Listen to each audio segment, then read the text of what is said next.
एक दिन एक अधेड़ उम्र का व्यक्ति अपने नौजवान पुत्र के साथ बुद्ध की ओर बढ़ा। जैसे ही वह प्रवचन स्थल के करीब पहुंचा, बुद्ध ने एक नजर उस पर डाली और उसे बैठने का इशारा किया। प्रवचन समाप्त होने के बाद जब सभी लोग वहां से चले गए तो बुद्ध ने उस व्यक्ति को पास बुलाया। वहां का माहौल बेहद सुकून भरा था।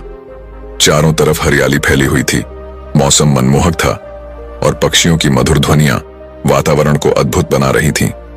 ऐसा दृश्य देखकर वह व्यक्ति भीतर से असीम शांति का अनुभव करने लगा।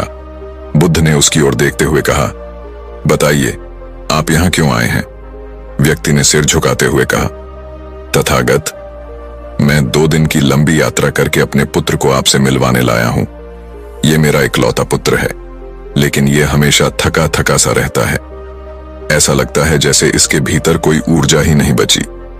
इसका स्वभाव भी बहुत चिड़चिड़ा हो गया है। हमारी छोटी छोटी बातों पर गुस्सा करना इसकी आदत बन गई है। कृपया इसे मार्गदर्शन दें। उस व्यक्ति ने गहरी चिंता के साथ आगे कहा, तथागत, मेरे पुत्र की स्थिति दिन ब दिन बिगड़ती जा रही है। इसकी उम्र कम है, लेकिन इसके देखने की क्षमता पहले ही कमजोर हो चुकी है। इसके बाल भी इतनी कम उम्र में सफेद पड़ने लगे हैं। यह अपनी उम्र से कहीं अधिक बड़ा दिखने लगा है। मैं इसके स्वास्थ्य को लेकर बेहद चिंतित हूं। जब मैं इसे वैद्य जी के पास ले गया तो उन्होंने कुछ औषधियां दी और कहा कि इसे तनाव कम लेने के लिए कहें। उन्होंने बताया कि यह अपने मन में अत्यधिक तनाव भर लेता है, जिसके कारण इसकी ऐसी हालत हो गई है।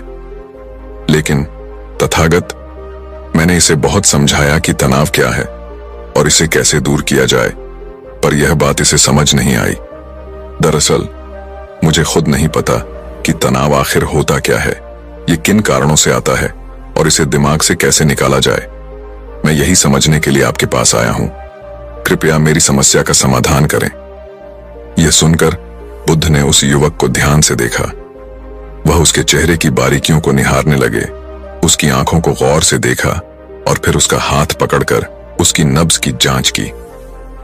इन सब विधियों के बाद बुद्ध ने गहरी नजरों से उस व्यक्ति की ओर देखा और कहा, कोई भी व्यक्ति जानबूझकर तनाव नहीं लेना चाहता, फिर भी यह तनाव किसी दीमक की तरह मन को जकड़ लेता है। और दुख की बात यह है कि अधिकतर लोग यह समझ ही नहीं पाते कि वे तनाव के प्रभाव में जी रहे हैं। लेकिन अगर कोई व्यक्ति तनाव के कारणों को गहराई से समझ ले तो वह इसे दूर करने का उपाय भी खोज सकता है। बुद्ध ने आगे समझाते हुए कहा, अगर कोई व्यक्ति तनाव को मापने का कोई तरीका जान ले और यह समझ जाए कि वह कितना तनाव में है, तो वह इस समस्या का समाधान भी खोज सकता है। लेकिन सबसे पहले यह जानना जरूरी है कि तनाव आखिर होता क्या है। जब कोई व्यक्ति कोई काम करता है लेकिन उसका मन उस काम में न लगकर कहीं और भटक रहा होता है, कल्पनाओं में खोया रहता है, तो उसके मन और शरीर के बीच एक दूरी पैदा हो जाती है। यह दूरी जितनी अधिक होगी, व्यक्ति उतनी ही गहरी बेहोशी की अवस्था में रहता है। इसी दूरी और खिंचाव को हम तनाव कहते हैं। अब सोचने वाली बात यह है कि जब कोई व्यक्ति अपना पसंदीदा खेल खेलता है तो उसके मन और शरीर में इतनी चुस्ती और खुशी क्यों भर जाती है, जबकि उसने तो अपने शरीर को थकाया होता है। इसका कारण यह है कि खेलते समय व्यक्ति का मन और शरीर दोनों पूरी तरह से उस खेल पर केंद्रित होते हैं। इस एकाग्रता के कारण मन और शरीर के बीच कोई दूरी नहीं रहती और तनाव भी पैदा नहीं होता। यदि पहले से कोई तनाव होता है तो वह भी दूर हो जाता है। इसके विपरीत जब हम कोई ऐसा काम करते हैं जो हमें पसंद नहीं है, तब क्या होता है? बुद्ध ने समझाया, जब हमारा शरीर किसी काम में लगा होता है लेकिन हमारा मन कहीं और भटक रहा होता है, तो शरीर और मन के बीच दूरी पैदा हो जाती है। यही दूरी तनाव का कारण बनती है। इसलिए व्यक्ति को हमेशा एक समय पर सिर्फ एक ही काम करना चाहिए। अपने तन और मन की सारी ऊर्जा उसी काम में लगा देनी चाहिए। ऐसा करने से तनाव पैदा होने की कोई संभावना नहीं रहती। इसके बाद बुद्ध ने अपनी बात को आगे बढ़ाते हुए कहा, तनाव के मुख्य 8 कारण होते हैं। जिसने इन कारणों को समझ लिया और उन पर नियंत्रण पा लिया, वह जीवन भर तनाव मुक्त रह सकता है। इन 8 कारणों में सबसे पहला कारण है अति महत्वाकांक्षी होना। महत्वाकांक्षी होना बुरी बात नहीं है, लेकिन क्या आपने कभी सोचा है कि इंसान के लक्ष्य कभी पूरे क्यों नहीं होते? एक लक्ष्य पूरा होते ही वह तुरंत दूसरे की ओर भागता है। दूसरा लक्ष्य पूरा होता है तो वह तीसरे की तरफ दौड़ पड़ता है। इसी तरह वह जीवन भर अपने लक्ष्यों को हासिल करने के पीछे भागता रहता है। इस प्रक्रिया में अति महत्वाकांक्षी व्यक्ति वर्तमान में जीना भूल जाता है। उसका शरीर तो वर्तमान में होता है, लेकिन उसका मन हमेशा भविष्य की योजनाओं और इच्छाओं में उलझा रहता है। इस कारण से मन और शरीर के बीच एक खिंचाव पैदा हो जाता है और यही खिंचाव उसे तनाव भरी जिंदगी जीने पर मजबूर कर देता है। बुद्ध की यह बात सुनकर वह लड़का उत्सुकता पूर्वक बोला, बुद्ध, तो इसका मतलब यह हुआ कि हमें कोई लक्ष्य ही नहीं बनाना चाहिए, क्योंकि लक्ष्य बनाना भी तो महत्वाकांक्षा ही है। बुद्ध मुस्कुराए और बोले, जीवन में लक्ष्य बनाना बिल्कुल गलत नहीं है, लेकिन समस्या तब होती है जब हम अपने पूरे ध्यान को उस लक्ष्य के परिणाम पर केंद्रित कर देते हैं और उसकी चिंता में खो जाते हैं। व्यक्ति को यह सीखना होगा कि वर्तमान में कैसे जिया जाए। लक्ष्य बनाइए और उसकी प्राप्ति के लिए पूरी मेहनत कीजिए, लेकिन यह भी याद रखिए कि आप इस समय वर्तमान में हैं और वर्तमान ही असली सत्य है। इसके बाद बुद्ध ने कहा, तनाव का दूसरा सबसे बड़ा कारण है ईर्ष्या करना। जब कोई व्यक्ति ईर्ष्या और जलन से भर जाता है तो उसका मन अंदर से सड़ने लगता है। ईर्ष्या एक ऐसा घाव है जो भीतर ही भीतर मन को चोटिल करता रहता है। शरीर का घाव समय के साथ भर सकता है, लेकिन मन का घाव कभी नहीं भरता। इसलिए किसी की खुशी या तरक्की देखकर ईर्ष्या करने से बचना चाहिए, क्योंकि यह तनाव का बड़ा कारण बनता है। बुद्ध ने आगे कहा, तनाव का तीसरा बड़ा कारण है अपूर्ण और अरुचिकर कार्य। जब हम ऐसे काम करते हैं जिनमें हमारी कोई रुचि नहीं होती, तो हमारा मन उस काम में लग ही नहीं पाता। हमारा शरीर तो उस काम में लगा होता है, लेकिन हमारा मन कल्पनाओं में भटक रहा होता है। इसी वजह से शरीर और मन के बीच खिंचाव पैदा होता है और यह तनाव का रूप ले लेता है। इसलिए इंसान को हमेशा अपनी रुचि और पसंद के अनुसार काम करना चाहिए। यदि कोई व्यक्ति यह समझ जाए कि उसे कौन सा काम सबसे ज्यादा पसंद है, तो वह अपने जीवन में तनाव से बच सकता है। बुद्ध ने कहा, यदि कोई व्यक्ति ऐसा काम चुन ले जो उसकी रुचि के अनुसार हो और उसे अपने जीवन का लक्ष्य बना ले, तो वह काम उसके लिए एक खेल जैसा आनंददायक बन जाता है। फिर काम बोझ नहीं, बल्कि जीवन का सुखद हिस्सा बन जाता है। इसके बाद बुद्ध ने कहा, तनाव का चौथा बड़ा कारण है दूसरों से तुलना और उनसे अधिक की अपेक्षा करना।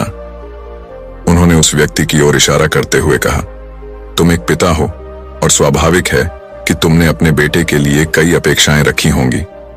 तुम चाहते हो कि वह एक सफल व्यक्ति बने, तुम्हारा नाम रोशन करे, तुम्हारी हर बात माने और वह जीवन जिए जो तुमने उसके लिए सोचा है। लेकिन क्या आज तक किसी की सारी अपेक्षाएं पूरी हुई हैं? बुद्ध ने समझाया, जब भी कोई व्यक्ति दूसरों से अपेक्षा रखने लगता है तो वह अनजाने में अपने लिए तनाव उत्पन्न कर लेता है। सोचो, अगर तुम्हारा बेटा तुम्हारी अपेक्षाओं के अनुसार व्यवहार नहीं करता या वह वैसा नहीं बन पाता जैसा तुमने सोचा है, तो यह तुम्हारे दिमाग को तनावग्रस्त कर देगा और जब तुम तनाव में आ जाओगे तो इसका असर तुम्हारे व्यवहार पर पड़ेगा। तुम अपने बेटे के साथ ऐसा व्यवहार करोगे जिससे तुम्हारे आपसी रिश्ते और भी खराब हो सकते हैं। बुद्ध ने सलाह दी, इसीलिए जितना संभव हो दूसरों से अपेक्षाएं कम से कम रखो और यदि पूरी तरह तनाव मुक्त रहना चाहते हो तो दूसरों से कोई भी अपेक्षा रखना छोड़ दो। इसके बाद बुद्ध ने कहा, तनाव का पांचवां बड़ा कारण है शारीरिक कष्ट। जब कोई व्यक्ति किसी शारीरिक पीड़ा से गुजरता है तो उसका पूरा ध्यान उसी दर्द पर केंद्रित हो जाता है। उसका मन लगातार यह सोचता रहता है कि यह कष्ट कब खत्म होगा और यह चिंता तनाव को और बढ़ा देती है। बुद्ध ने आगे कहा, जब व्यक्ति अपने शारीरिक कष्ट के बारे में दिन रात सोचता रहता है तो उसका मन दुख और नकारात्मक विचारों से भर जाता है। ऐसी स्थिति में व्यक्ति तनावग्रस्त हो जाता है। यह सुनकर वह व्यक्ति बोला, हे बुद्ध, शारीरिक कष्ट तो किसी भी व्यक्ति को हो सकता है, तो क्या इसका मतलब है कि व्यक्ति जीवन भर तनाव में ही जिएगा? बुद्ध ने उत्तर दिया, इंसान को यह बात समझनी चाहिए कि हमारा जीवन दुखों का आधार है जैसे जैसे जीवन आगे बढ़ता है, इसमें दुख, बीमारियां और अंततः मृत्यु भी आती हैं। ये जीवन का स्वाभाविक हिस्सा है, कोई इनसे बच नहीं सकता। फर्क बस इतना है कि किसी के जीवन में ये दुख जल्दी आते हैं और किसी के बाद में। उन्होंने समझाया, जब व्यक्ति इस सत्य को स्वीकार कर लेता है तो वह अपनी बीमारियों को लेकर अनावश्यक तनाव लेना बंद कर देता है, क्योंकि वह जानता है कि ये सब हमारे जीवन का हिस्सा है। बुद्ध ने सुझाव दिया, इसके लिए व्यक्ति को अपने शरीर का भी ध्यान रखना चाहिए। अपने जीवन में नियमित व्यायाम और स्वस्थ जीवन शैली को अपनाना चाहिए। ऐसा करने से शरीर लंबे समय तक स्वस्थ रहेगा और सही तरीके से काम करेगा। इसके बाद बुद्ध ने कहा, तनाव का छठा बड़ा कारण है अपनी योजनाओं को सही से समझने के लिए समय न देना। कुछ लोग बिना सोचे समझे किसी विचार को कार्य रूप देने में लग जाते हैं और जब वह काम असफल हो जाता है तो वे तनाव में आ जाते हैं। ऐसा इसलिए होता है क्योंकि उन्होंने उस काम को शुरू करने से पहले उसकी पूरी जानकारी और परिणामों के बारे में विचार नहीं किया था। बुद्ध ने सलाह दी, इंसान को कोई भी काम शुरू करने से पहले उसके अच्छे और बुरे परिणामों पर गहराई से विचार करना चाहिए। यह भी सोचना चाहिए कि अगर वह योजना असफल हो जाए तो वह आगे क्या करेगा। व्यक्ति को अपनी योजनाओं को सही तरीके से समझने के लिए पूरा समय देना चाहिए ताकि बाद में किसी प्रकार का तनाव न हो। इसके बाद बुद्ध ने कहा, तनाव का सातवां बड़ा कारण है लालच। बुद्ध ने कहा, तनाव का आठवां प्रमुख कारण है टाल मटोल करना। उन्होंने समझाया, आलस्य इंसान का सबसे बड़ा शत्रु है। यह आदत व्यक्ति को आज का काम कल पर टालने की ओर प्रेरित करती है और जब यह बार बार होता है तो यह व्यक्ति की आदत बन जाती है। बुद्ध ने कहा, आज का काम कल पर टालने वाले व्यक्ति का काम न तो समय पर पूरा हो पाता है और न ही गुणवत्ता के साथ। यदि किसी तरह से काम पूरा भी हो जाता है तो वह उतना अच्छा नहीं होता जितना अच्छा वह हो सकता था।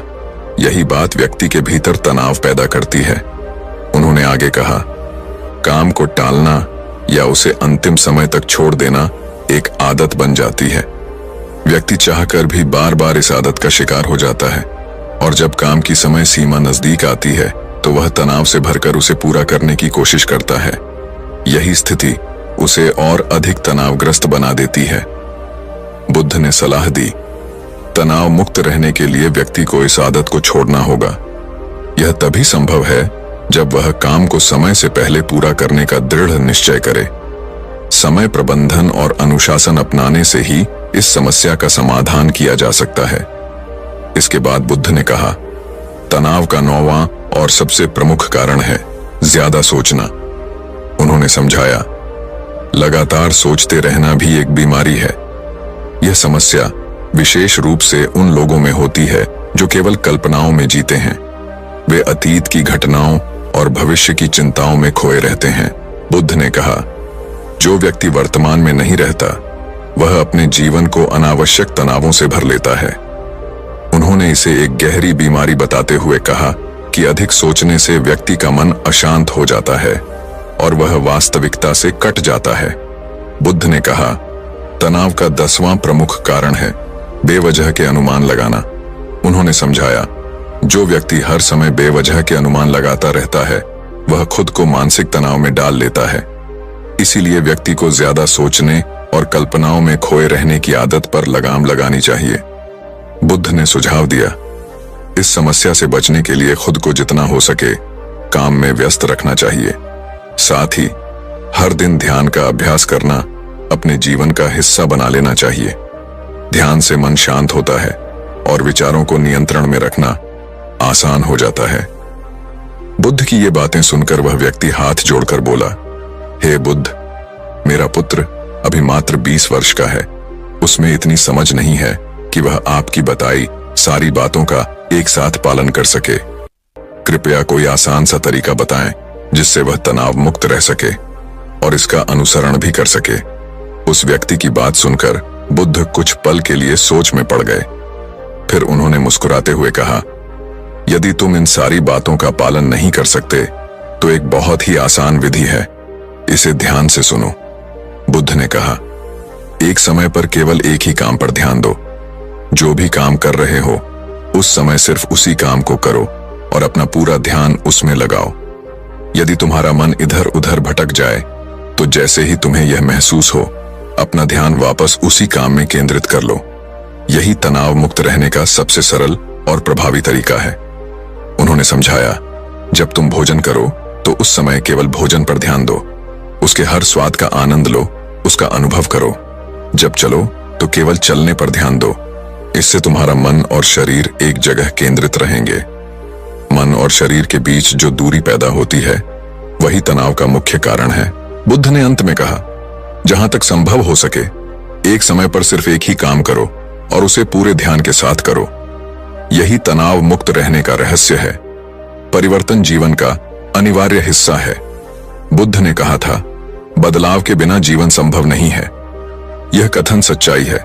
हालांकि हम में से अधिकांश स्थिरता चाहते हैं, लेकिन अगर हम परिवर्तन को दुश्मन समझने के बजाय एक दोस्त के रूप में अपनाना सीख लें तो हमारा तनाव बहुत हद तक कम हो सकता है। हमारी इस दुनिया में हर चीज हर पल बदल रही है। कई बार यह बदलाव सूक्ष्म होता है, जिसे हमारी आंखें नहीं देख पाती, लेकिन बदलाव अवश्य हो रहा होता है। हमारे रिश्ते, हमारी परिस्थितियां, हमारी भावनाएं, सब कुछ धीरे धीरे बदलता रहता है।